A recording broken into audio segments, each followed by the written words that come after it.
মাদারীপুরের কালকিনিতে Bangladesh health assistant অ্যাসোসিয়েশনের স্বাস্থ্য সহকারীরা ৬ দফা দাবিতে টানা চতুর্থ দিনের মতো কর্মবিরতি পালন করছেন। বিভিন্ন ইউনিয়ন থেকে প্রায় অর্ধশত স্বাস্থ্য সহকারী এই কর্মসূচিতে অংশ নেন। রবিবার ৫ অক্টোবর দেশব্যাপী ঘোষিত কর্মসূচির অংশ হিসেবে কালকিনি উপজেলা স্বাস্থ্য কমপ্লেক্সের সামনে এ কর্মবিরতি পালন করেন Bangladesh health assistant association Kalkini উপজেলা শাখার সদস্যরা। পিআইয়ের মতো যে বড় একটা মহাযজ্ঞ আমরা সম্পাদন করে থাকি, যা একটা টেকনিক্যাল কাজ। আর আমরা এই স্বাস্থ্য সহকারীরা বাংলাদেশ সরকারের যত অধিদপ্তর আছে, যত দাপ্তরিক স্থান আছে, সব থেকে আমরাই এই বৈষম্যহীন সরকারের আমলে বৈষম্যের শিকার।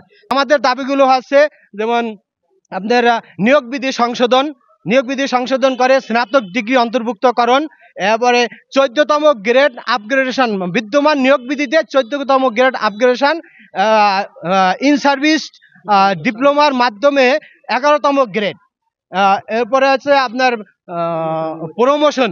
এটা একটা বড় কষ্ট। দেখেন, আমাদের প্রমোশন কিন্তু হয় না। আমরা চাকরিতে ঢুকি ২০-২৫ বছর পর প্রমোশন হইলেও আমাদের স্কেলের ন্যূনতম পরিবর্তন হয় না, নিজ বেতনে প্রমোশন যেতে হয়। এটা বড় একটা কষ্ট আমাদের। এই আমাদের পদোন্নতির ক্ষেত্রে যেন উচ্চতর গ্রেড দেওয়া হয়, এই আমাদের দাবি। আমরা আপনাদের মাঝে সরকার প্রধানের কাছে জানাইতে চাই, তারা যেন আমাদের দাবি দেওয়াগুলো অতি তাড়াতাড়ি পূরণ করে। আমরা মানুষকে কষ্ট দিতে চাই না, বাচ্চাদের মায়েদের সেবা থেকে দূরে রাখতে চাই না।